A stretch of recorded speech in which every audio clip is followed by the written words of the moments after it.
안녕하세요. 자, 우리 100점을 목표로 하는 최고들만 덤벼라. 자, 이 16번 되게 어려운 문제, 20번이 아주 또 중요한 문제인데 여러분들이 그 겨울방학 때부터 쭉 따라온 건 항상 복습을 해. 그리고 반드시 먼저 풀고 수업 들은 다음에 바로 복습을 하면 복습 시간이 현저히 단축이 되는 거야. 금방금방. 물론 이제 일주일 단위로 할 수도 있고 또 총복습이 필요할 수도 있다. 정업사는 매년 EBS에 나와요. 올해도 마찬가지 별표를 쳐두고 정업사 인터넷 수능 A형에 있습니다. 다음에 그 17번에 보기에 있는 정지상의 송이는 98 수능에 나왔지만 요거는 또 인수 B로 정리를 해줍니다. 그 다음에 19번, 20번도 별표 치고 이게 이제 수능 특강에 그 나심 탈레브의 블랙스완이라서 블랙스완과 관련이 되는 연역 추론, 귀납 추론 관련 중요한 제시문이다. 하나하나 꼼꼼히 가보자. 거기에 정업사의 생명력은 진짜 대단해. 이 정업사는 자 백제 때 노래야. 근데 신라가 백제 문화를 다 이제 통일하고 나서 파괴를 시켰는데도 살아남았고 고려 때 500년 동안 살아남은 거지. 그리고 조선시대 때 이 훈민정음 창제 이후에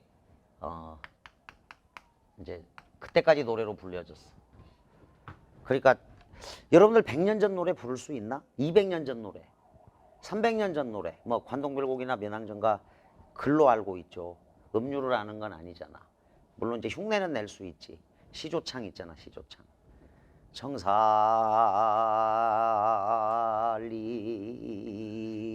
하면서 이제 벽계수야 시조 한 수 노래하는데 한 7분, 8분? 그리고 한국의 가곡은 정말로 마음의 평화를 줘. 그래서 누구나 잠이 오는, 그래서 깊은 잠을 잘 수 있는 고즈넉한 평화.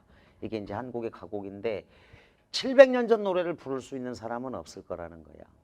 근데 고려 500년 동안 살아남았고 이게 이제 한글 표기로. 그러니까 고대 가요 중에서 공무도화가가 있을 것이고 황조가가 있을 것이고 구지가가 있을 것인데 이런 작품은 한역이야. 한역. 한문으로 번역이 된 거야. 오히려 문자가 없었을 테니까.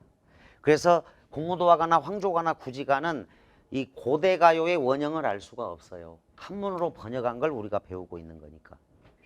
어떻게 노래 불려졌는지 모르지. 근데 정업사는 한글로 채록이 됐기 때문에 이 생명력은 700년 이상 입에서 입으로 전해지는 놀라운 노래죠. 물론 이제 조선 중종 때 남곤이라는 분이 상소문을 올려서 요거 남녀상열지사입니다 해가지고 궁중음악에서 폐지가 되는데 궁중음악으로도 불렸던 거야. 남녀상열지사로도 볼 수 있는 여지는 있다. 그런데 이제 고등학생들이 배울 때는 자, 남편을 걱정하는 아내의 따뜻한 마음 이렇게 이제 접근을 해가는 게 맞아. 자, 어쨌거나 정업사의 생명력을 이해하면 되고 자, 끊어보자. 달하에서 끊어봐. 달하. 높이곰 도다샤에서 한번 끊어봐. 어기야 후렴구는 빼겠습니다. 머리곰 끊어봐. 빛이 옷이라. 자, 두 번 끊어. 사음보야. 달하 끊고 노포이곰 도다샤 끊고 머리곰 끊어 빛이 옷이라 두 번 끊어. 사음보죠. 어기야 어강들이 아으다롱들이 후렴구. 노랫가락을 맞추기 위한 의미 없는 조흥구, 여음구. 자, 음악성 때문에 들어갑니다. 의미 없어요. 무의미. 다음 저제녀러 신고요에서 한번 끊자. 저제 끊어. 저제. 자, 저제에서 끊어. 다음 여러 신고요에서 끊어. 어기야 넘어가고 천대랄 끊어. 드대열쇠라 두 번 끊어. 두 번. 어기야 어강들이. 자, 사음보죠. 다음 어느이다 끊어. 노코시라 끊어. 어기야 지나가서 내가 논데 끊어. 점거랄 쇠라 두 번 끊어. 자, 그러면 이제 3장 6구 사음보 형태가 나오면 이게 뭐의 근원이 된다? 시조의 근원이 된다. 시조문학의 근원이 되는 겁니다. 한글로 수록된, 한글로 기록된 가장 오래된 노래야 이게. 현재 전하는 유일한 백제가요고. 자, 망부석 설화가 바탕에 깔려 있죠. 18번에도 이제 이런 내용이 나오는데 망부석 설화 관련이야. 물론 백제가요 선운산가가 있었는데 작은 부정가요 전해지지 않습니다. 달하 그래서 달님이시여. 자, 하는 높임 혹격 조사라고 해. 닝금하 알아쇼셔. 닝금님이시여 아십시오. 용벼천가 125장에도 나와 달님이시여 기원의 대상 천지신명이야. 자, 달에다가 딱 동그라미 달님이시여 천지신명이야. 정업사의 잔월효성하고 똑같아. 천지신명은 얘들아 초월적 존재야. 초월적 존재. 천지신명이시여. 자, 정과정의 잔월효성. 잔월효성이 아라시리이다. 금음달 새벽별 그게 잔월효성인데 달님이시여 천지신명 광명 안녕의 상징 광명의 상징이야. 자, 달님이시여 의인법이다. 도노법이야. 말을 건네는 방식 적습니다. 여러분들이 그 16번에 오로 가서 말을 건네는 방식을 통해 달님이시여 달님에게 말을 건넸어요. 높이곰은 높이 도듯이요. 머리곰은 멀리 그래서 곰은 강세접사야. 강세접사라고 해. 높이 멀리 대신에 곰을 썼다고. 높이곰 도듯이요. 멀리 비추어 주십시오. 자, 달님께 말을 걸었습니다. 어기야 억강교리 아으다롱들이 의미 없는 음악성. 그래서 그 16번의 2번을 보면 여음구의 반복을 통해 끊어. 이건 맞죠. 후렴구의 반복을 통해. 그런데 화자의 정서를 심화시키고 있다. 정서하고 전혀 관련이 없는 거야. 정서하고 관련이 없어. 이거는 2000년 수능에서 청산별곡에서 어려운 문제가 하나 나왔을 때 얘들아 얄리얄리 얄랑셩 얄라리 얄라 얄리얄리 얄라셩 얄라리 얄라 요게 형식적인 통일감을 주는 건데 자 8년으로 이루어진 청산별곡에서 형식적인 통일감이야. 그런데 청산별곡 자체는 굉장히 슬픈 노래다. 그래서 청산별곡이 시적 화자의 정서와는 일치한다. 자, 정서와 일치. 그런데 정서적 지향과는 상반된다. 시적 화자의 정서적 지향은 청산별곡의 그 정서는 슬픔의 정서야. 그래서 이 알리알리 알랑셩은 정서와는 상반된다. 그래서 정서와는 상반되는데 그러니까 정서를 심화하거나 이런 게 아니라고. 이건 경쾌한 리듬 감각. 경쾌한 리듬 감각. 음이 없다. 음악성 때문에 들어갔다. 경쾌한 리듬 감각. 그래서 정서와는 정반대야. 그래서 그 어기야강조리 아으다롱들이도 화자의 정서를 심화시키고 있다라고 할 수가 없고 정서와는 상반되는 것이다. 그런데 청산별곡 같은 슬픈 노래, 서경별곡 같은 슬픈 노래 마찬가지야 얘들아. 서경별곡이든 위 두어렁셩 다링들이 얄리얄리 얄랑셩 얄라리 얄라 어기야 어강조리 아으다롱들이 이런 것들은 정서적 지향과 일치한다라고는 볼 수 있어. 시적 화자가 빨리 슬픔에서 벗어나고 싶으니까. 그래서 선생님이 문학종합일치월장 할 때 이거 해주면서 그 김건모의 잘못된 만남 같은 노래, 한스밴드의 오락실, 그 다음에 김현정의 노래, 굉장히 슬픈 노래인데 막 멜로디가 경쾌한 거 있잖아. 그 한스밴드의 오락실은 IMF를 상징하는 노래야. 그 중간고사를 망치고 오락실에 갔더니 아버지를 만났어 거기서. 근데 아버지는 IMF 때 실직 상태인데 가족을 속이고 늘 출근하는 것처럼 오락실로 출근을 하셨던 거지. 딸과 아버지가 비밀을 가져갔고 같이 이제 게임을 해. 그래서 굉장히 멜로디는 경쾌해. 신이 나 있어. 김건모의 잘못된 만남도 마찬가지야. 근데 속 내용의 가사는 굉장히 슬프다고. 그래서 그런 노래들의 뿌리는 청산별곡이야. 서경별곡이고 엄청 슬픈 노래야. 근데 막 얄리얄리 얄랑셩 얄라리 얄라 좋아지잖아. 위 두어렁셩 다링들이. 그러니까 시적 화자의 정서적인 지향은 빨리 슬픔에서 벗어나고 싶은 거라고. 여러분들 막 스트레스 받고 막 힘들 때 노래 부르면 막 가서 막 이 노래방 가서 막 노래방이 터지도록 목청껏 노래 부르면 개운해지잖아. 또는 막 산꼭대기에 가서 이 미운 사람 잡고 막 이 망할 녀석아 이러면서 이렇게 막 욕해버리면 후련해지잖아. 물론 남들이 들으면 안 되겠지만 어쨌거나 막 속에 있는 거를 확 날려버리면 되는 거거든. 그게 얄리얄리 알랑성 얄라리얄라라고. 그래서 정서적 지향과 일치, 정서와 상반되는 걸 이 후렴구가 그렇다는 거야. 그러니까 청산별곡, 서경별곡, 정업사의 후렴구의 역할은 경쾌한 리듬 감각, 자 의미가 없다고 그냥 음악성 때문에 들어간 거야. 형식적 통일감 때문에 들어간 거고. 따라서 이 경우는 시적 화자의 정서와는 완전 반대야. 다만 시적 화자의 정서적 지향과는 일치. 이건 이렇게 생각해. 여러분들의 성적과 지향하는 성적과의 괴리가 있잖아. 지금 내 성적이 있을 거고 지향하는 성적이 있을 거 아니야. 지향하는 성적은 1등급이나 100점일 거 아니야. 그지? 1등급이나 100점. 현재 성적은 좀 더 노력해야 되는 성적이고. 자, 물론 여기 1등급 학생들도 있지만 많이 있지만 어쨌거나 16번에 2번 여음구의 반복을 통해까지만 맞다라는 거. 인과성을 잘 따지라고. 여음구는 후렴구야. 거기 어기야 어강조리 아으다롱들이. 저제녀로 신고요. 저제는 시장에 가 계신가요야. 저작거리야. 저작거리. 그래서 시적 화자의 남편의 직업. 어느 행상인의 아내가 되는 거야. 시적 화자의 남편의 직업. 시장에 가 계십니까? 라고 물었어. 어기야 전대랄 드대요를 쉐라. 자 여기 전대에다가 세모꼴 쳐야 돼. 자 마른 땅이 아니라 전대야 전대. 여기는 이제 전대.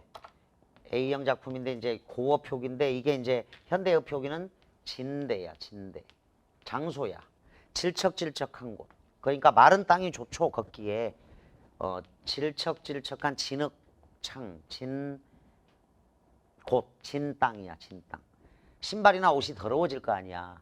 그래서 진곳은 위험한 곳을 나타낸다. 위험한 곳. 자 마른 땅이 아니고 위험한 곳을 나타내. 자 반대는 마른 땅. 걷기에 편한 땅이 되는 거지. 진 땅이야 진 땅. 그런데 이제 산적을 만날 수도 있어 남편이. 그래서 전대라고 했고 이게 이제 남녀 상열지사로 해석하는 시각도 있으니까 사악한 곳. 그러니까 사창가나 뭐 기생집. 그래서 규원가로 따지면 야유원이 되는 거야. 자 규원가로 따지면 이게 야유원이 되는 거다. 규원가로 따지면 이거 보입니까? 예, 야유원. 야유원. 규원가도 A형 거야. 그래서 이 전대하고 다른 대조적 이미지야. 다시 여러분들 그 초심으로 돌아가서 문학 처음 배울 때 고려가요의 특징은 이거라고 했어. 고려가요의 특징은 3분 후. 자, 사문보율격. 그 다음에 연구별이 다 있어 대체로. 분절체, 분연체, 분장체, 연장체. 서경별곡은 3년이고 청산별곡은 5년, 아니 8년 이렇게 돼 있다고. 정석가도 6년 이런 식으로. 동동은 12월령까지 있으니까 13년이야. 월령체 노래. 그 다음 후렴구. 후렴구는 고려가요의 가장 기초적인 기본적인 특징인데 의미는 없고 음악성하고 관련이 된다. 요거 고려가요야 가요. 가요란 시가 아니고 노래야 노래. 그러니까 지금 우리가 여러분들이 뭐 보아의 노래를 즐겨 듣는다. 뭐 소녀시대를 듣는다. 이런 것들이 다 대한민국 가요라고. K-팝이야. 그래서 유행가야 유행가. 고려시대 때 있었던 유행가. 고려가요는. 근데 이제 정업사는 백제 노래인데 고려가요하고 유사한 특징이 후렴구하고 여기 뭐 이 한글 창제 이후에 체록된 작품이 똑같아. 단 이건 사음보야. 그래서 시조의 근원이라고 하는 거야. 그래서 고려가요하고 차이가 있기는 있어. 요건 사음보, 시조의 근원.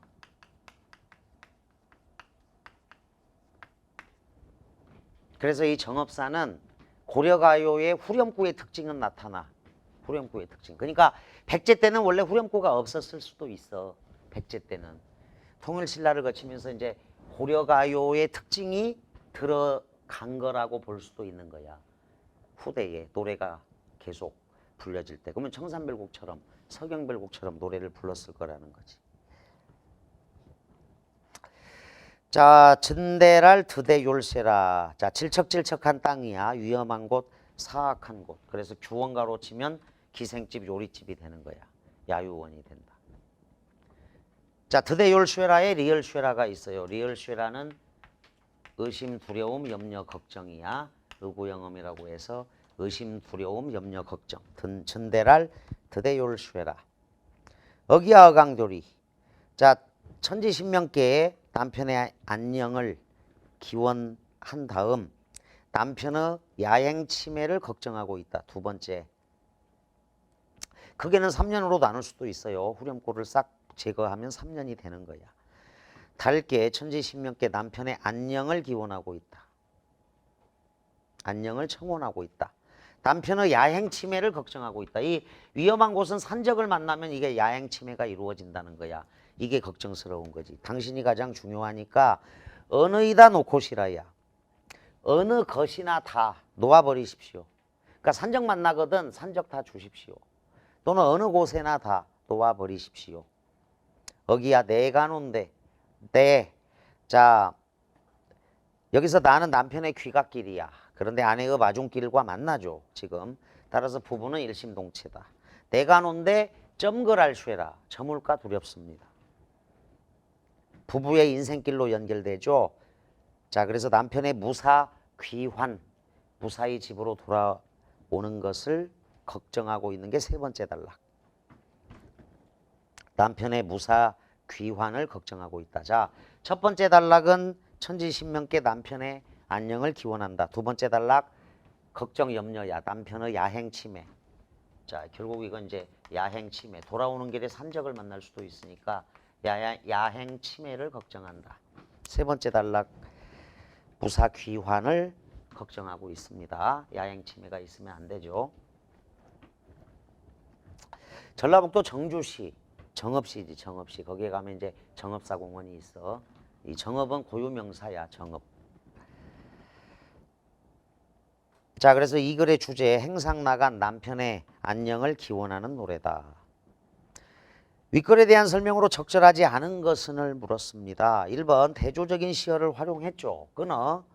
자, 이거 2014 AB 공통 그 40번 문제 공간의 대조처럼 요거 달과 진대는 대조적인 시어를 활용한 겁니다.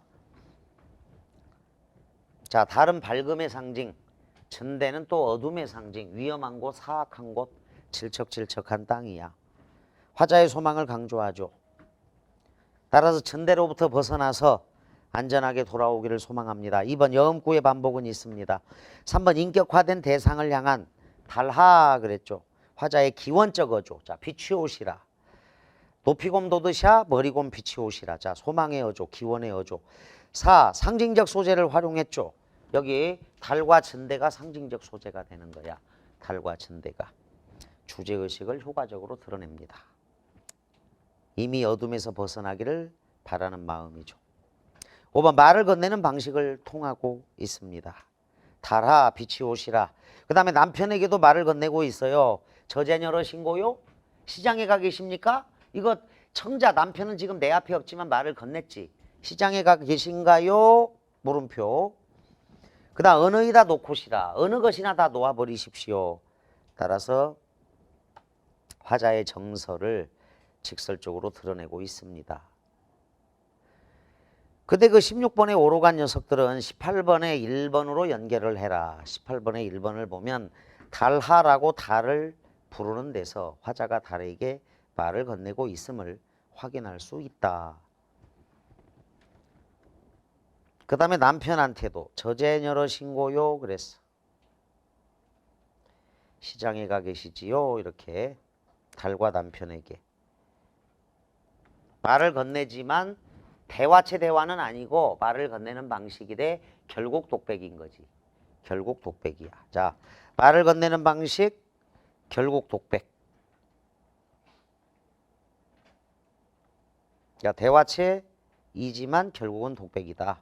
혼잣말이 되는 거야. 직접적인 대화가 이루어지지 않으니까. 자, 16번에 2번 됐죠? 다시 초심으로 돌아가 얘들아. 이게 기초야, 기초. 경쾌한 리듬 감각, 무음이 음악성. 여러분들이 거의 이렇게 대부분이 틀릴 거라고는 생각을 못 했는데 후렴구의 특징이 그렇다. 자, 가장 어려운 문제 했습니다. 사실 이거를 내면서 이렇게 쉬운 문제가 또 어디 있으랴 이런 마음으로 낸 거라고. 무슨 말인지 알겠지? 이 문제를 이렇게 내면서 진짜 쉽다. 이거 기본만 알면 되니까. 형식적인 통일감이지 어떻게 보면. 후렴구. 2000년 수능에 나온 걸 모델로 해서 된 거야. 근데 우리 순수한 영혼들은 속아 넘어가는 거죠. 자, 17번 문제. 이 꼴과 보기의 시적 화자의 공통적인 태도로 적절한 것을 물었습니다. 비개인 긴 언덕에는 풀빛이 푸른데. 자, 시각적 이미지. 한국 이별시의 백미야. 비는 원래 이제 그동안 님이 못 가게 이 막았던 요소지. 막아주는 장치니까 시적 화자에게는, 자, 시적 화자 입장에서는 고마운 존재죠. 왜? 비가 올 때는 님이 떠나 못 떠나? 못 떠나. 자, 비 올 때는 님이 못 떠난다. 근데 이제 비가 갰어. 갰더니 이제 님이 떠나죠. 그런데 풀빛이 이들이들, 불빛이 지푸릅니다. 시각적 이미지. 싱그러운 자연이야. 그런데 그대를 남포에서 보내며 슬픈 노래 부르네. 슬픈 노래 세목을 치고 싱그러운 자연과 대비되는 이별의 인간사. 이것도 대조법이야. 자, 17번에 5번을 보세요. 대상인 자연물과 반대되는 자신의 처지에 한탄하는 마음을 표현하고 있습니다. 보기에 있죠. 보기에. 아름다운 자연과 대비되는 슬픈 처지, 외로운 처지. 자, 그래서 비가 개서 님이 떠나버렸죠. 남포에서 보내며 슬픈 노래 부르네. 기승전결로 이루어진 요 작품은 이제 98 수능에도 나왔다고 했는데, 자, 지금 현재 이별 상황이야. 1, 2행은. 그런데 3, 4행은 시간이 많이 흘렀어요. 시간이 많이 흘러서 대동강물은 그 언제나 다할 것인가. 자, 대동강물은 결코 마르지 않는다. 마를 리가 없다. 결과. 왜? 이별의 눈물, 해마다 푸른 물결에 더하는 것을. 해마다가 있으니까 적어도 이별한 지 2년, 3년, 4년 이렇게 지났을 거 아니야? 그러니까 시간의 경과가 분명히 나타나죠. 그런데 계속 울고 있다라는 거야. 한국 이별시의 백미야. 너희들 한강가에 가서 눈물 한번 찔끔찔끔 흘려봐. 그리고 아, 이것 때문에 한강은 마르지 않아. 내 눈물 때문에. 이건 엄청난 뻥이죠. 과장법이 너무 심한 거지. 자, 원인이 그거야. 한강 대동강물은 결코 마르지 않아. 왜? 내가 이별의 눈물을 해마다 푸른 물결에 더하기 때문이다. 원인. 자, 그래서 도치법, 과장법, 서리법, 영탄법. 수사법이 지금 꽤 많죠. 기승전결에서 삼행에다가 결과, 사행에다가 원인, 도치, 과장, 서리, 영탄법이라고 딱 정리해. 이별의 슬픔이야. 공통적인 태도를 물었어요. 늘 나오는 문제야. 1번. 문제를 인식하고, 좋아요. 이건 님의 부재 상황, 남편의 부재 상황. 이모 부재, 남편의 부재. 여기까지는 뭐 되네. 남편이 행상 나갔고 그대는 남포에서 떠나갔다. 그런데 공동체적으로 해결하다 X에. 공동체적으로 해결하다 X. 공동체적인 해결 X하고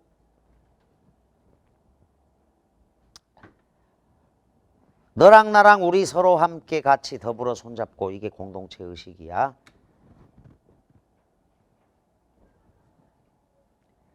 자, 그 다음 이 소망과 현실의 괴리로 인한 시적 화자의 내면 갈등, 뭐 내면 갈등 플러스 외부에서 오는 갈등도 있겠네. 자, 남편이 돌아오지 않는다. 그대가 떠나가 버렸다. 소망과 현실. 자, 소망은 뭡니까? 남편이 무사히 돌아와야 되는 게 소망이야. 그런데 현실적으로 지금 걱정을 끼치고 있습니다. 소망, 그대와 함께 보내고 싶어요. 그런데 현실은 그대가 떠나간 지 오래되었습니다. 2번 정답이네. 임과 함께 하고 싶으나 이별해 있는 상황. 남편 걱정, 이별 눈물, 자, 외부 갈등도 있고. 3번 불가능한 상황을 설정하여 끊어 자신의 영원한 다짐을 강조하고 있다. 요거 이제 정석가나 애국가야. 정석가, 애국가. 동해물과 백두산이 마르고 닳도록 하느님이 보호하사 우리나라 만세. 애국가도 마찬가지고 정석가도 마찬가지다. 불가능한 상황 설정. 3번 선택지는 이제 여기 보기에만 과장법이 있죠. 대동강물은 결코 마르지 않는다. 해마다 이별의 눈물을 푸른 물결에 더하다. 강물의 깊은 흐름. 자, 기승전결에서 결구가 주제행인데 이별의 정한이 극대화되고 있다. 이별의 정한이 극대화되고 있다. 주어진 상황을 거부하고 X에 주어진 상황 거부가 아니라 수용하고 있죠. 그런데 자신의 뜻을 이루려는 소망은 이제 제외하고 싶다는 소망이야. 5번은 대상인 자연물과 반대되는 자신의 처지에 한탄하는 마음은 보기에만 있다. 자, 근데 이제 그 16번 문제에도 있지만 대조적인 시어는 정업사에도 있어. 그런데 이게 자연물인 셈이야. 일단 질척질척한 땅으로 나왔으니까 마른 땅이 아니니까. 자, 17번은 2번으로 하겠습니다. 18번 정업사의 화자는 행상 나간 남편의 귀가를 기다리는 여인이다. 화자는 남편의 안위를 걱정하며 애타게 기다리는 심정을 달을 통해 표현하고 있다. 4번 선택지 관련. 그래서 달은 화자와 대상의 거리를 좁혀주는 매개물이며 화자의 심정을 표상하는 객관적 상관물이다. 기다리는 심정을 자 직접 토로하지 않고 밝은 달에 의탁함으로써 시적 정서를 객관화하면서 대상과의 거리감을 극복하고 있다. 자, 기원과 소망이야. 전달하고 싶은 당부의 말이죠.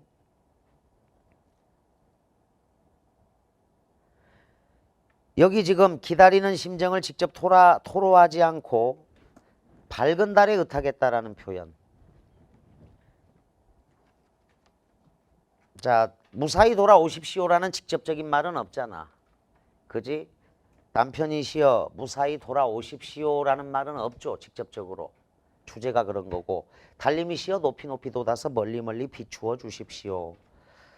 우리 남편이 야행 치매를 당할까 걱정스럽습니다. 내가 논데 남편의 귀갓길이자 아내의 마중길인데 부부는 일심동체니까 내가 논데 저물까 두렵습니다. 그러니까 우리 인생 종칠까 두렵습니다. 야. 점거랄쉐란. 저기 전대랄 드대올세랑 연결 지으면 점거랄세라가 이제 잠길까 두렵습니다. 내 인생길이. 전대하고 관련이 지으면 그래서 이거 남녀상열지사는 이제 이런 거야. 이게 대학생이 되면 너희들이 그 프로이드의 정신분석학에 입각해서 문학 작품을 해석하는 또 다른 방법을 배우는데 이건 이제 고등학교 과정을 사실은 넘어서는 과정이거든. 이게 왜 남녀상열지사에 의해서 더 이상 궁중음악으로 수용되지 않았냐 하면은 그 문학 연구가들은 프로이드의 심리학에 의거해서 모든 예술 작품을 성적 리비도로 분석을 해. 성적 리비도로 분석을 하는 게 예를 들어서 어떤 거냐면 도라지 타령도 도라지 백도라지에서 그 도라지 큰 도라지를 캐다가 바구니에 담는 행위가 성행이라는 거야. 바구니 자체가 이제 여성 성기고 도라지가 남성 성기가 되는 거야. 근데 비웃을 만한 건 아니야. 나름대로 타당해. 그 정업사가 정업이 순수국어로 샘골이라고 해. 샘이 넘치는 곳. 그게 여성의 성기라는 뜻이야. 정업을 순수국어로 바꿨을 때. 천안삼거리에서도 저기 문학 연구가들은 뭘 읽어내냐면 천안삼거리 축축 늘어졌구나 하면서 거기서 남자 성기를 읽어낸다고. 다리가 3개인 사람은 남자잖아 일단. 그러니까 이게 성적 리비도 굳이 가도 그러잖아. 거부가 머리를 내어라. 그래서 머리를 내는 것이 이제 남성의 성기를 나타낸다는 거야. 그래서 이 모든 예술 작품에는 성적인 욕망이 있다는 거지. 성적 리비도로 표상을 해. 그래서 여기도 이 질척질척한 이 곳이 기생집 요리집이고 사악한 곳에 가서 남편이 다른 여자를 만날까 걱정스럽다라는 거예요. 정업사에 사는 노래고. 이해되지? 그래서 그렇게 해석하는 이 문학 연구의 방법이 있어. 그러니까 이제 고등학생 수준을 좀 벗어난 내용이고 요 경우는 이제 뭐 대학생이 돼서 전공을 하다 보면 굉장히 재밌게 공부할 수 있는 여력은 좀 있어. 이게 저기 국어국문학과를 가든 뭐 동문과를 가든 영문과를 가든 중문과를 가든 마찬가지야. 문화 공통에 적용되는 거고, 하여간 남녀 상열지사라는 기록이 남아 있으니까 조선왕조실록에. 그래서 더 이상 궁중음악에서 하기는 좀 너무 야하다 이렇게 판가름이 난 노래라고 이게. 자, 그런 여지가 있는데 어쨌거나 그 16번에 5번 말을 건네는 방식을 통해서 화자의 정서를 직설적으로 드러내고 있다라는 것을 여기서 직설적인 말하고, 자, 높이 높이 돋아주십시오라고 직설적으로 소망하는 거야. 18번 보기에서 기다리는 심정을 직접 토로하지 않았다라는 거는 간접적인 거잖아. 그러면 얼핏 보면 충돌이 되는 것 같지만 기다리는 심정을 직접 토로하지는 않은 건 맞지. 간접적으로 남편을 지금 무사히 돌아오기를 바라면서 기다리고 있는 거잖아. 그래서 얘들아 그 18번 보기하고 16번에 5번은 충돌되는 게 아니야. 기다리는 심정을 직접 토로하지 않고 간접적으로 기다리는 심정을 나타냈는데, 달님이시여 저제녀로 신고요 말을 건네는 방식은 맞고 그게 화자의 정서를 말을 건냄으로 해서 직설적으로 드러내는 것이다. 이해되지? 기원 소망을 드러내는 거야. 자, 18번의 1 달아라고 달을 부르는 데서 화자가 달에게 말을 건네고 있음을 확인할 수 있습니다. 2번 높이곰 머리곰을 통해서 높이 높이 멀리 멀리. 자, 높이 높이 돋아야 되고 멀리 멀리 비춰줘야 돼. 화자와 대상 사이에 이거는 이제 공간적 거리감도 있죠. 적어도 공간적 거리감. 공간적 거리감. 행상 나간 남편과 멀리 떨어져 있다. 공간적 물리적 거리야. 빛이 오시라를 통해서 기다리는 심정을 밝은 달에 의탁해서 표현하고 있음을 알 수 있죠. 남편이 질척질척한 곳을 밟지 않도록 밝게 높이 멀리 멀리 비추어 주십시오. 달에게 의탁했습니다. 얘들아 4번이 이제 드대요를 쉐라 점글할 쉐라 리얼 쉐라야. 리얼이 없고 그냥 쉐라가 나오면 감탄형 음이야. 이게 현대국어로 바꾸면 뭐뭐 까봐 리얼 까봐야, 또는 리얼 세라라고 나온다고. 이거 정리 한번 해준 적이 있어요. 요게 처음으로 출제된 거는 96 수능의 현대시에서 김광섭의 산에서 나온 거야. 이렇게 다칠까봐 울까봐 이 모성적인 보호 본능으로 나온 거야. 이건 염려, 두려움, 걱정이야. 그 다음에 2001년 정읍사에서 나왔어. 서남엔 아니 올 쉐라야. 그런데 속비인곡에서 우리님이 반이나마 늙어 쉐라는 리을이 없어. 이 경우는 반이나마 늙으셨구나. 쉐라는 감탄형 어미야. 리을 쉐라가 돼야지 의심, 두려움, 염려, 걱정이고, 정읍사에서 출제가 됐다. 리을까봐 리을세라. 최초원의 시 제가야산 독서당도 리을세라. 늘 시비하는 소리 귀에 들릴세라. 귀에 들릴까봐 이렇게 나온다고. 여러분들 그 유명한 관동별곡에 아마돈 열구름 근처에 머물 쉐라, 이렇게 리을 쉐라가 있어. 한 9편 정도 있다고. 그래서 정리해 준 적이 있는데 정읍사에 2번 가시리 이런 데 나온다고.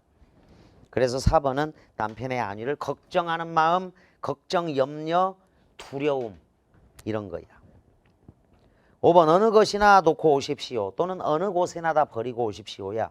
어느이다 놓고 오시라를 통해 화자가 달과의 동화를 통해, 틀렸죠. 동화를 통해. 이건 달에게 하는 말이 아니죠. 남편에게 하는 말이야. 남편에게 당신의 무사 귀환이 가장 중요하니까 남편에게 어느 곳에나 다 놓아버리고 오십시오. 어느 것이나 다 버리고 오십시오. 18번 답 5번. 됐지? 1, 2, 3, 4 제대로 딱 공부해 줘. 지금 이게 정읍사가 복병처럼 A형 손들어. 여기. 우리 A형 학생들은 이거 진짜 잘 공부해야 돼. B형은 마찬가지로 리얼 쉐라 이런 걸 딱 해놔. 자, 다음으로 가겠습니다. 다음이 19번도 어렵고 20번도 어려운데, 거기 18번에 5번은 달은 천지신명 초월적 존재 이렇게 딱 정리를 해주면 된다.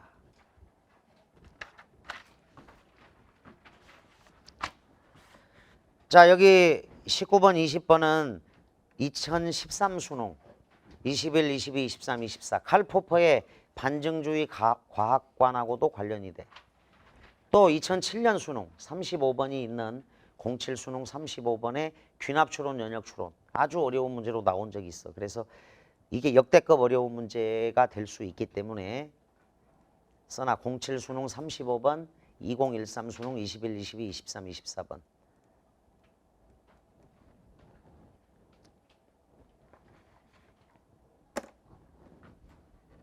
자, 늘 하던 거니까 이것도 저번에도 강조했었는데 여러분들이 자, 개별적으로 한국의 까마귀가 검다, 구체적으로 미국의 중국의 까마귀가 검다, 특수하게 일본의 까마귀가 검다.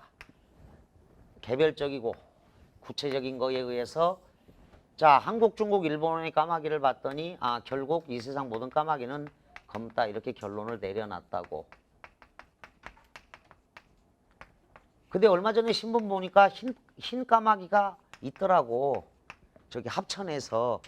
이게 길조라는 거야. 그러니까 전체가 전부 다 흰 까마귀가 아니고 흰색이 있어, 까마귀에. 나 그거 보고 깜짝 놀랐어. 앞으로 까마귀 쓰지 못하겠네. 이런 생각을 했거든. 그 기사를 보고. 그게 굉장한 길조라는 거야. 천년에 한 번 출연하거나 말거나.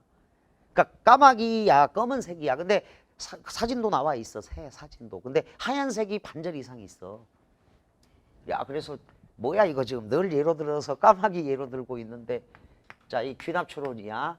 근데 백조도 더 이상 예를 못 들어요. 블랙스완 때문에. 그러니까 이게 아주 특이한 새들이 있어. 어쨌거나 동쪽 바닷물자다, 남쪽 바닷물자다, 북쪽 바닷물자다, 서쪽 바닷물자다. 따라서 귀납, 경험해 보니까 이 세상 모든 바닷물은 짜다. 이게 이제 귀납추론이잖아. 경험을 해야 돼, 귀납추론은. 근데 이 세상 모든 바닷물은 짜다. 그래서 뭐 인도양, 태평양, 지중해 등등도 바닷물이다. 따라서 이 세상 지중해, 태평양 등등등등도 짜다라는 결론을 내릴 수 있는 게 이제 연역추론이라고. 요거를 여러분들이 누구나 알고 있는 거야. 근데 이제 이게 비문학에서 어떻게 쓰여? 비문학에서 쓰이는 건 요게 소주제문으로 쓰인다고. 이게 소주제문이야. 요게 상위어고 전체를 나타내는 거야. 전체를 표상하는 거라고. 이 세상 모든 바닷물은 짜다. 이건 뒷받침 문장이 되는 거야. 뒷받침 문장이 돼. 귀납추론은 그래서 미괄식이야, 얘들아. 개별적이고 구체적이고 특수한 사례가 나와서 결론으로 가면 미괄식이 되는 거야. 뒷받침 문장이고 이건 하위어가 되는 거지. 하위어. 요건 부분집합이 되는 거야. 지금까지 자, 이렇게 귀납추론이 이렇게 가면 귀납이고 여기서 여기까지 오면 이걸 가설연역법이라고 한다고. 귀납과 연역으로 이렇게 가서 이렇게 나와. 한국, 중국, 일본의 까마귀가 검다. 따라서 미국의 이 세상 모든 까마귀는 검다. 그 다음에 이 세상 모든 까마귀는 검다. 미국에도 까마귀가 있다. 따라서 미국의 까마귀는 검다. 이렇게 가는 게 가설연역법이야. 여기서 여기까지 가는 게. 그게 이제 칼포퍼의 반증주의 과학관하고 관련이 되는 건데 가설연역법에 의거해서 이 세상 모든 과학적 진리가 지금도 반증을 견디면 그건 진리가 되는 거야. 귀납과 연역이 결합된 거야. 이 경우는. 자, 한번 읽어보자. 근대 과학의 출현 이후 지금까지 귀납법은 귀납추론이야. 2007년 35번이 가장 어렵다고 그랬어. 1006 평가원에도 나온 적이 있어. 귀납과 연역. 귀납법은 과학의 가장 중요한 방법으로 간주되어 왔다.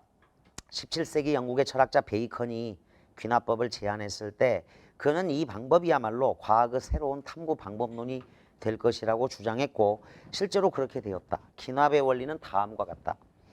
많은 수의 스몰 a가 다양한 조건의 변화 아래서 관찰되었고 그리고 관찰된 스몰 a가 모두 예외 없이 b라는 성질을 가지고 있다면 모든 a는 b라는 성질을 가지고 있다. 이게 귀납의 원리야. 밑줄 긋고 이게 귀납의 원리야. 귀납주의에 따르면 과학적 지식의 체계는 관찰을 통해 얻어진 사실의 귀납으로 세워지는 거야. 자, 여기 귀납. 그러니까 이제 이거는 경험을 해보는 거고 관찰을 해야 되는 거야. 귀납. 자, 경험이야, 경험. 그리고 관찰이야. 이게 전부 다 우리 한국어에서는 개별적이고 구체적인 것으로 가서 이렇게 귀납으로 가듯이 경험과 관찰이라고. 경험과 관찰이야. 선생님은 지리산에서 태어났기 때문에 바다를 처음 본 게 중학생 때였는데 수학여행 가서 그때 서쪽 바다, 남쪽 바다, 동쪽 바다 물을 다 맛을 봤었어. 굉장한 촌놈이었지. 그러니까 맛을 보니까 짜더라고. 그래서 맞네 그랬어. 근데 그런 경험을 나만 한 줄 알았더니 학생들도 하더라라는 거지. 관찰해보고 경험해보고. 알겠지? 너희들도 했지. 바닷물 가서 어디 짜다라고 이론으로만 지금 알고 있고 바닷물을 먹어보거나 맛본 적이 한 번도 없다. 손 들어봐. 그러지는 않을 거 아니야. 관찰이나 경험을 통해서 하는 거잖아. 자, 관찰을 통해서, 경험을 통해서야. 이렇게 귀납에 의해 얻어진 법칙과 이론을 근거로 하여 개별 사실들을 예측하고 설명할 수 있어요. 그리고 귀납주의자들은 이러한 귀납적 방법이 과학 전체에서 전적으로 받아들여지고 있고 그 누구도 일상생활에서 이 귀납법을 심각하게 의심할 수 없다고 주장합니다. 그렇지만 귀납법은 귀납의 원리가 정당화될 때에만 올바른 방법이 됩니다. 과연 귀납의 원리는 정당화될 수 있을까요? 자, 귀납주의자들의 주장, 이것을 설명을 했는데 이제 정당화될 수 없다라는 내용으로 가고 있다고. 단 하나의 예외 사례라도 있으면 바로 개박살 나는 거야. 바로. 그게 귀납법의 한계가 되는 거지. 귀납의 원리의 정당성을 따지는 것을 휴메 문제라고 부른다. 이것은 18세기 영국 철학자 휴메에 의해 귀납의 문제가 인식론의 중심 문제로 부각되었기 때문입니다. 20세기 영국 철학자 러셀은 이 문제에 대해 다음과 같은 사례를 들었습니다. 칠면조 농장에서 자란 한 칠면조는 매일 아침 9시에 모이를 준다는 사실을 경험을 했어. 자, 경험 동그라미 있죠. 그러니까 칠면조가 관찰한 거야. 닭모이를 주는 아주 고마운 손이 있어. 경험을 했어. 매일 아침 9시에 모이를 준다는 사실을 경험했어요. 그 사실을 여러 차례에 걸쳐 확인하였습니다. 드디어 칠면조는 충분히 많은 자료가 모였다는 판단 아래 나는 매일 아침 9시에 모이를 먹을 것이다 라는 결론을 내렸습니다. 미래를 예측해 본 거죠. 매일 아침 9시에 모이를 먹을 것이다 라고 결론을 내렸습니다. 그렇지만 그 칠면조는 크리스마스 이브날 아침 9시에 모이를 먹으러 갔다가 목이 잘리게 되었습니다. 이 이야기가 암시하는 것은 자, 밑줄 우리가 개별적인 사례를 누적시켜서 일반적인 법칙을 도출했다고 할지라도 그것이 정당화되지 못한다는 것입니다. 귀납의 정당화에 대한 러셀의 반박이야. 자, 여기서 19번 답, 20번 답. 개별적인 사례를 누적시켜 일반적인 법칙을 도출했다고 할지라도 항상 정당화되는 건 아니지. 이 문제. 자, 매일 아침 9시에 모이를 먹을 것이다. 이렇게 결론을 딱 내렸는데 자, 칠면조. 연역 추론은 이렇게 할 수 있어. 자, 주인 아주머니의 손은 이게 칠면조가 또 이런 결론을 내릴 수 있어. 이 세상 모든 사람의 손은 고마운 손이야. 네, 모이를 주는 손이니까. 그래서 저 주인 아저씨의 손은 고마운 손, 저 주인 아주머니의 손은 고마운 손, 그 다음에 저 주인집 아들의 손도 고마운 손이야. 모이를 주는 손이니까. 그래서 이 세상 모든 손은 사람 손은 고마운 손이다. 이렇게 결론을 갖고 있어. 나에게 모이를 주는 손이니까. 근데 지난 작년 수능에 최두석의 낡은 집 있지, 낡은 집. 최두석의 낡은 집. 농부 내외가 살고 딸이 살고 장남은 이제 시골로 내려가서 부모님께 절을 올리잖아. 근데 집에 딱 갔을 때 뒤뚱거리는 거위를 본 적이 있어. 그러면 그 거위가 아, 저 사람도 손 있네. 모이를 주는 고마운 손이라고 생각할 거 아니야. 근데 그날 저녁 아버지가 고마운 손을 활용해서 거위, 오리를 쑥 뽑아서 목을 비틀어 버렸다고. 그래갖고 장남이 왔으니까 대접을 한 거 아니야. 그래서 그 거위, 오리는 죽어가면서 그럴 거 아니야. 모든 사람 손은 고마운 손이 아니다. 이렇게 결론 내릴 수도 있는 거잖아. 자신에게 죽음을 알려주는 손이니까. 그 늘 쓰이는 걸로 이거야. 우리 반에 독일에서 살다 온 녀석이 있는데 독일어를 진짜 잘해. 우리 반에 중국에서 살다 온 녀석이 있는데 중국어에 쌀라쌀라 아주 능통해. 그 다음에 일본에서 살다 온 녀석이 있는데 모시모시 하면서 일본어 진짜 잘해. 그래서 이렇게 결론을 내려놨어. 외국에서 살다 온 학생들은 그 나라 언어를 정말 잘한다. 이렇게 결론을 내려놨는데 이제 미국에서 살다 온 녀석이 등장한 거야. 시커매져 가지고 흑형 친구가 돼서 왔는데 그래서 저 새끼 영어 잘할 거야 이렇게 결론 내렸는데 검증해 보니까 슬랭가에서 살다 왔어. 그래서 빡초 이 말밖에 몰라요. 완전히 뒤집어진다니까. 그거는 귀납 추론은 뒤집어질 수 있는 거야. 언제든지 예외가 있으면. 자, 어쨌거나 개별적인 사례를 누적시켜 일반적인 법칙을 도출했다고 할지라도 그것이 정당화되지 못한다는 거. 그러나 귀납의 원리가 논리적으로 정당화될 수는 없다고 할지라도 우리는 실제로 귀납법을 자주 사용하고 있습니다. 많은 경우 그 유용성이 입증되고 있어요. 자, 너희들 그 이규환 쌤 제자들 중에 작년에 100점 1등급 맞은 애들은 수능기출평가원을 제대로 공부한 학생들이야. 그래서 여러 귀납법의 사례에 의해서 성공한 학생들이 많기 때문에 물론 단 하나의 예외 사례가 있으면 저게 귀납적으로 입증되는 건 아닌데 이 청구 수능에 도움을 받을 수가 있어. 이 청구 수능에는 이런 내용이 나와. 이 인과적으로 이 결정적인 근거, 결정적인 원인을 뒤집을 수는 없다는 거야. 좋은 씨앗을 심으면 좋은 열매가 열려. 좋은 문제를 가지고 수능평가원을 가지고 공부를 하면 좋은 성적이 나와. 그래서 영인에는 성공을 했어. 좋은 씨앗을 심어서 좋은 열매를 얻었다고. 근데 우리 집은 좋은 씨앗을 심었는데 병충해에 걸린 거야. 그러니까 수능날 아파버리면 망할 수 있는 거지. 그리고 철순에는 물을 제때 안 줬어. 그래서 좋은 씨앗을 심어서 자라다가 말라 죽어버린 거야. 그러니까 복습도 해야 한다는 뜻이지. 그러니까 이 귀납 추론에는 수능기출평가원으로 공부를 했다 해서 이렇게 좋은 성적이 나왔단데 예외적으로 병충해 아프지 말아야 되는 거, 그 다음에 잠을 잘 자야 되는 거, 그 다음에 제때제때 복습을 해야 되는 거, 이런 게 다 포함이 되어야 돼. 그래서 귀납 추론은 유용한 거야. 예컨대 귀납에 의해 도출된 광학의 법칙은 수많은 광학기기를 만드는 데 사용되었습니다. 그리고 이런 기기들은 아주 만족스럽게 작동해 왔습니다. 또 혹성의 위치에 관한 관찰로부터 귀납적으로 추론한 혹성운동의 법칙은 일식의 예측에 성공적으로 사용되어 왔습니다. 그렇다면 쭉 밑줄 그어 귀납의 원리는 경험적으로 정당화된 것이 아닌가. 이러한 주장은 다음과 같이 정식화될 수 있어요. 귀납의 원리는 X1의 경우에 성공적으로 작용했습니다. 귀납의 원리는 X2의 경우에 성공적으로 작용했습니다. 귀납의 원리는 XN의 경우에 성공적으로 작용했습니다.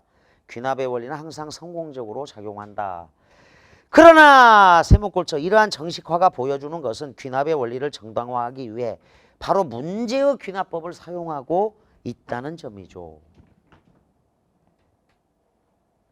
귀납의 원리를 정당화하기 위해서 귀납법을 사용하고 있어. 귀납법은 단 하나의 예외 사례에 뒤집힐 수 있는 거야. 휴먼 이해에 의해 이것은 우리가 수용하기 힘든 순환 논증의 오류라고 비판을 한 겁니다. 귀납의 원리가 지닌 순환 논증에 문제가 있다. 공고 수능의 필연적 인과론은 요즘은 훼손되지 않는다라는 입장이야. 필연적 인과론. 결정적인 원인과 결과로 갈 수 있다. 과학적 지식의 원천인 귀납의 정당화에 대한 비판. 19번 문제 중요하다. 1. 귀납법은 객관적 관찰이 누적되더라도 명백한 진리에 도달할 수는 없어. 칠판 봐.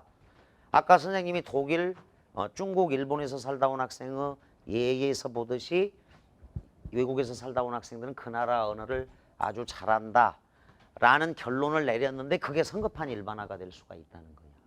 그게 성급한 일반화의 오류야. 자, 독일, 중국, 일본에 살다 온 3명의 사례만 가지고서 성급하게 일반화한 결론을 내려버린 거지. 근데 외국에서 살다 왔어도 그 나라 말 하나도 못하는 사람도 있어. 그래서 자, 이거 1번에다가 저거 성급한 일반화의 오류가 될 수도 있다. 2번 귀납법은 논리적 측면이 아니라 경험적 측면에서 정당화될 수 있다 그랬는데 논리적 측면과 경험적 측면 모두 정당화될 수는 없습니다. 자, 그래서 아시아의 백조과이다, 아프리카의 백조과이다, 아메리카의 백조과이다 해서 이 세상 모든 백조는 희다라고 결론을 내렸는데 호주에서 블랙스완. 자, 올해도 EBS에 요 제시문이 있어. 수능 특강에 올해도. 자, 여러분들 요거 EBS 변형 수능 연계 변형 특강에 참고로 적어놔. 98쪽에서 99쪽 B형 교재로는, A형 교재로는 92쪽, 93쪽. B형은 25, 26, 27번이고 A형은 15, 16, 17번이야. 그래서 올해도 있어 EBS에.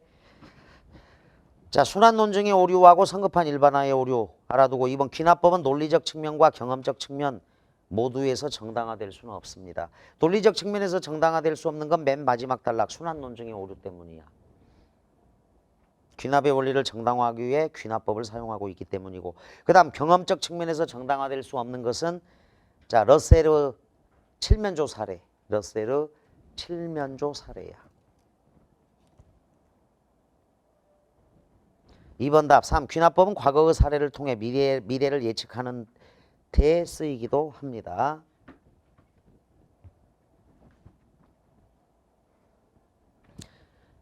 대 다음에 띄었어라. 의존명사야. 귀납법은 과거의 사례를 통해 미래를 예측하는 일에 쓰이기도 한다. 칠면조 사례. 귀납법의 결론은 언제나 전제보다 포괄적인 의미를 내포하죠. 너무나 당연한 선택지야. 자, 여러 관찰된 스몰 a를 통해 모든 a에 대한 결론을 내려. 여기 이거야 이거 얘들아. 개별구체 특수는 부분집합이야. 일반적인 건 전체 집합이야.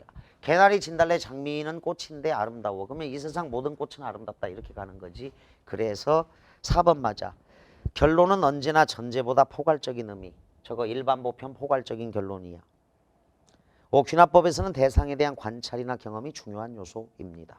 요 선택지 아주 중요해. 2번 선택지도 고쳐서 알아도 알겠지? 현아야 중요하다 이거. 19번 정답 2번. 20번도 지금 극히 일부 학생들이 맞았어요. 자, 20번. 귀납주의를 비판하는 흉과 러셀의 주장을 뒷받침하기 위해 윗글에 삽입할 수 있는 사례를 보기 위해서 고른 것으로 적절한 것. 기억을 보자. 정치인 A는 납세 의무를 성실하게 이행하는 것이 국가경제의 원동력이라고 주장을 했어요. 근거, 이유로 탈세가 국가경제의 기반을 무너뜨리기 때문이지요. 이거 순환 논증의 오류가 되는 거야. 공부해야 합니다. 왜? 안 하면 안 되니까요. 공부해야 합니다. 왜? 안 하면 안 되니까 공부해야 합니다.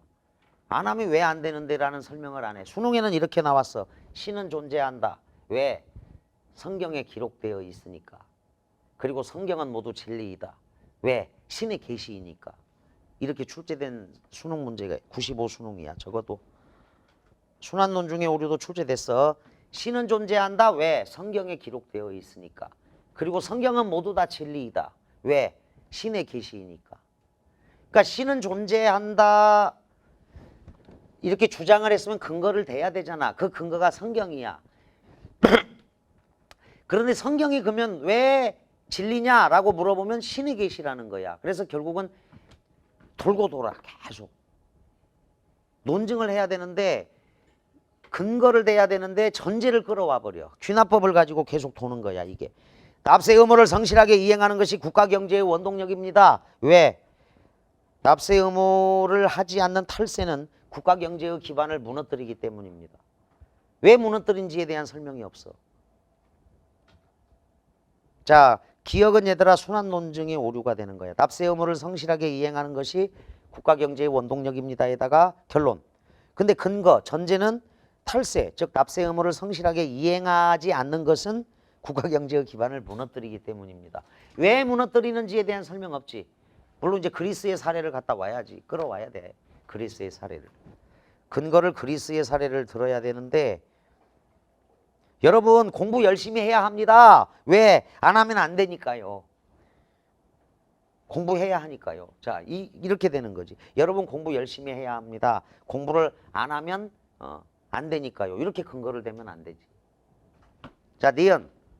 커피 맛이 이상할 때 사람들은 설탕 맛이 변했다고 생각하기보다는 양을 조절하지 못했다고 생각하게 됩니다. 과거에 그러한 사례가 많았기 때문이지요.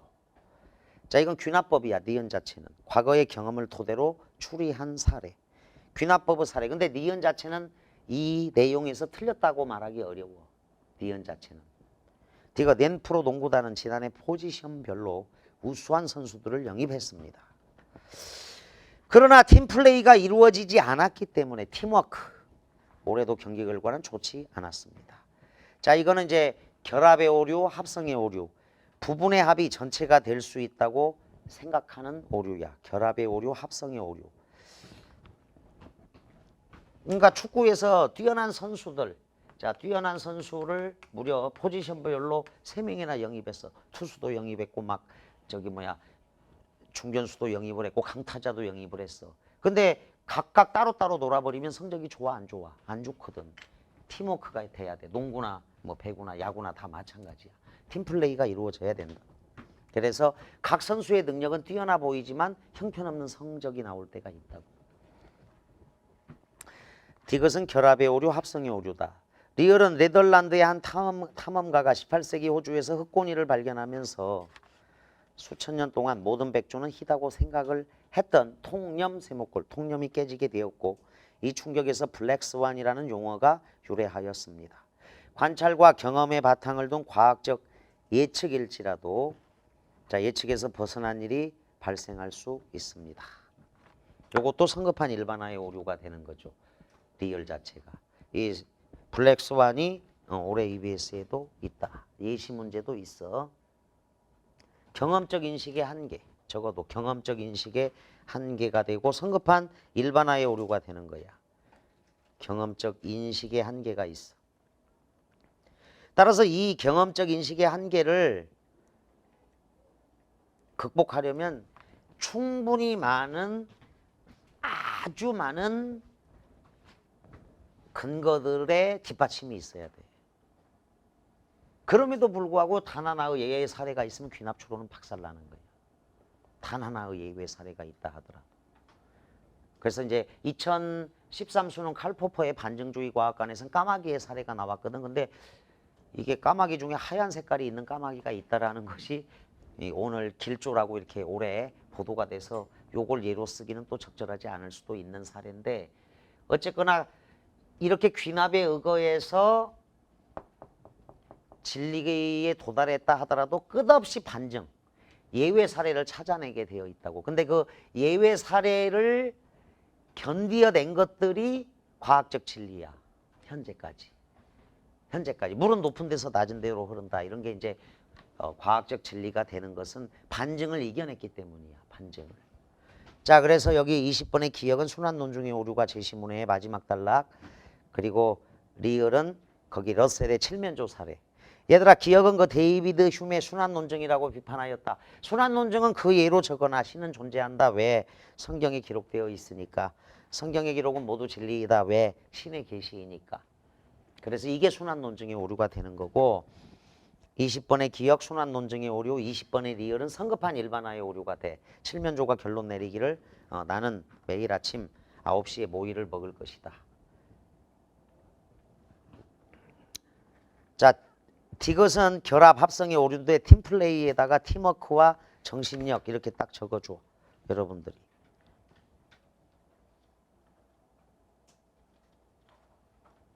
굉장히 재미있는 내용이야. 자, 오늘 시험을 본 여러분들이 아주 많이 틀린 부분이 여기니까 바로 또 복습을 해주기 바랍니다. 기납추론, 연역추론은 계속 나옵니다. 올해 이게 출제될 수도 있는 내용이다라고 생각을 할 것. 자, 복습 기본 바로 해줘. 그래야 1등급 기본 100점 나옵니다. 오랜 시간 고생 많았습니다. 감사합니다.